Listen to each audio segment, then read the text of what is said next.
Miarabantsika rehetra izay hitratry ny akatoko ny Saramanitra izay eto amin'ny MATV amin'izao fotoana izao.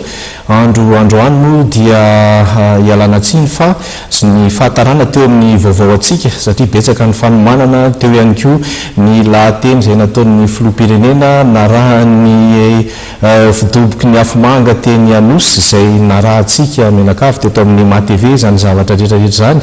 Na izany naty zany dia i Luc Arseny no hanolotra anao ny vaovao ary hotaterina aminao avokoa ireo vaovao mikasika ny lanonana, mikasika ny sosialy rehetra, indrindra moa fa fanarorotana fanatanterahana zany asa soa zany amin'ny vaninandro tahaka an'izao. Fa ny anomboantsika ny vaovao dia ny zavatra nitranga androany maraina tetsy amin'ny lapan'ny teny Merandoholona izay nipoahana grenady anankiray izay natsipy teo an-tokotany ka nisy fahasimbahana teo amin'ireo automobilina izay mipetraka teo ary marena moa fa tsy nisy naratra ary tsy nisy ihany koa ny any anafohy.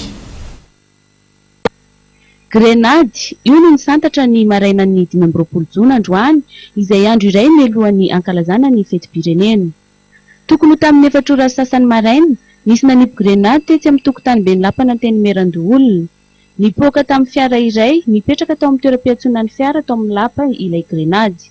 Vokany simba ilay fiara izay nahitana loaka vokatry ny fipoahany. Vaky ihany koa ny kodiarana. Tsy fantatra ary tsy tratra ireo navandoza.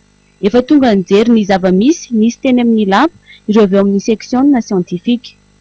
Voaporofo izany ny aiainy lehibe ny CIRGN ny Général Florent Rakotomahanina nandritra ny valandresaka nataony tamin'ny mpanao gazety omaly.